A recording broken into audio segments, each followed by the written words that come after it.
नमस्कार, प्रणाम, good morning सभी सहारा इंडिया निवेशकों एवं जमाकर्ताओं व सम्मानित कार्यकर्ताओं का हार्दिक स्वागत करता हूं, वंदन अभिनंदन करता हूं आपके अपने यूट्यूब चैनल इन्फॉर्मेशन विद पीके पर।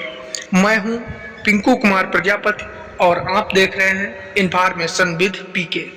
दोस्तों, सहारा इंडिया परिवार में अरबों रुपया फंसा हुआ है 12 से 13 करोड़ निवेशकों का और उनकी स्थिति जो है बहुत ही दयनीय हो चुकी है। ऐसी स्थिति में अभी मैं आप सभी को दिखाऊंगा झारखंड प्रांत में राज्यसभा का चुनाव आने वाला है और वहीं से एक विधायक हैं जो वर्तमान विधायक हैं, उन्होंने सहारा निवेशकों के भुगतान हेतु मीडिया के समक्ष क्या बात कही है। उन्होंने ये बात कही है कि केंद्र सरकार ही नहीं बल्कि राज्य सरकार भी इसमें शामिल हो सकती है सहारा निवेशकों के भुगतान के लिए। जब राज्य सरकार नीचे से ऊपर की ओर दबाव नहीं डालेगी तब तक क्या कोई कार्य आगे बढ़ सकता है? नहीं।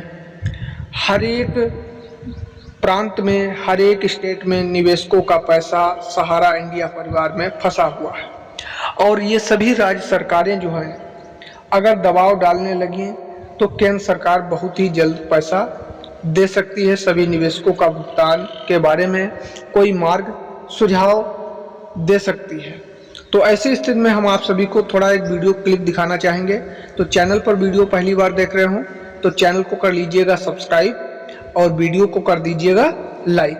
हम आपका कीमती समय न वेस्ट करते हुए सीधे आपको मेन टॉपिक पर ले चलते हैं और वहीं से वीडियो को स्टार्ट करते हैं। दोस्तों, जिनका अरबों रुपया सहारा परिवार में फंसा हुआ है, चाहे वो रेकरिंग डिपॉजिट के माध्यम से हो, शेपिंग अकाउंट्स के माध्यम से हो या विभिन्न बॉन्ड्स के माध्यम से हो, 512 करोड़ रुपये आज डूबा हुआ है सिरगोमिया रीजन में। अब राज्य और देश में समझ सकते हैं इस मामले को लेकर हम लोग पहले भी सदन में उठा चुके हैं कि सहारा परिवार में जिनका भी निवेश है, परिपक्वता राशि है, जो भी निवेश करता है उनके राशि का भुगतान हो।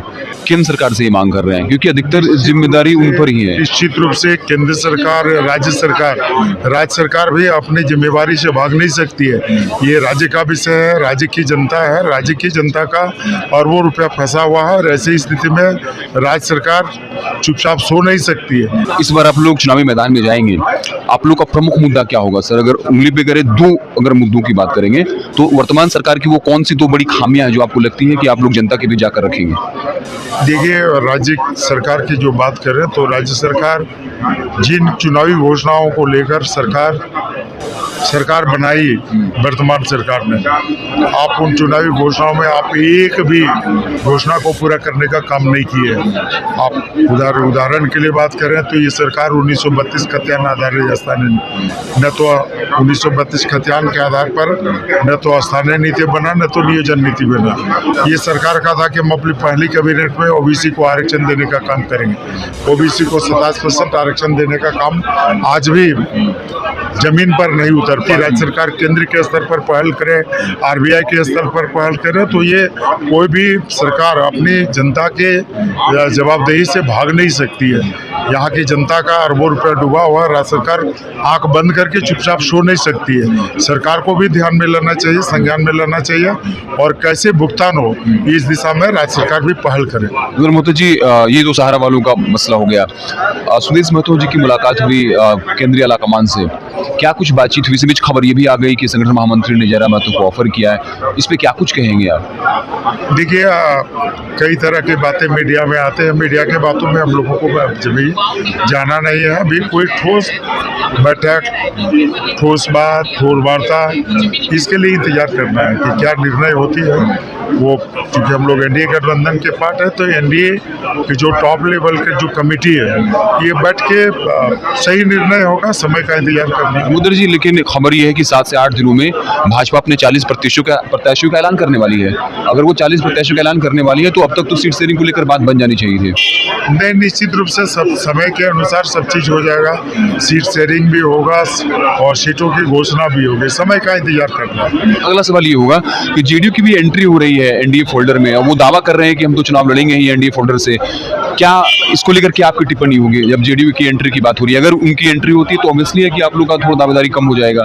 क्या दबाव बनाने की कोशिश है? नहीं, ऐसा कोई दबाव नहीं है। जदयू भी एनडीए का पार्ट है और एनडीए लेवल पर जो बात होगी तो एनडीए के सभी घटक दलों के लिए आपस में बैठ के बात करेंगे कि कौन कहाँ किस स्थिति में है। सारे विषयों पर विचार विमर्श करके इस पर एनडीए गठबंधन निर्णय लेगी।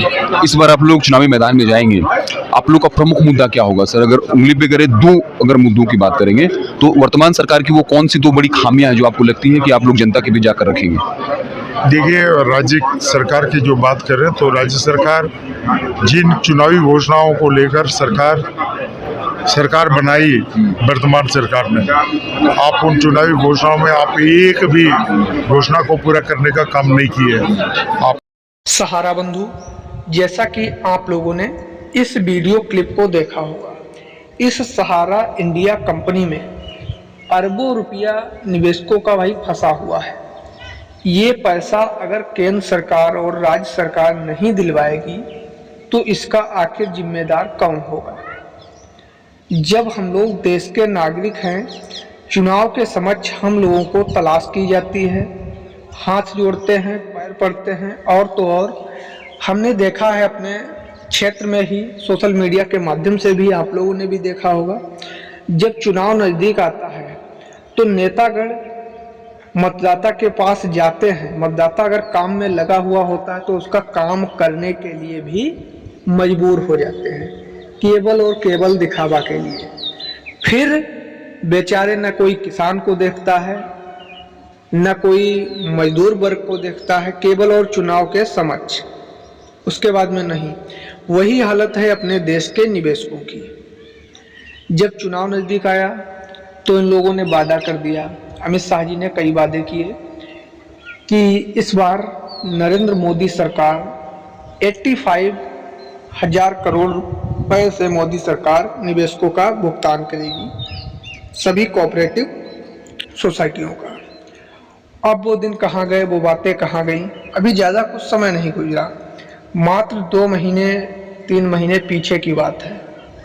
इन लोगों को इतनी शर्म नहीं आती है, अपने देश के प्रधानमंत्री पद पर बैठे हुए, गृह मंत्री पद पर बैठे हुए ऐसे वादे कर देते हैं, और निवेशकों का जो हाल है, उनके दिल में जो एक तरह से ज्वाला भड़की हुई है, ऐसे दिल को तसल्ली देना और फिर उसके बाद में फिर से वही ढंढस कर देना अच्छा नहीं है।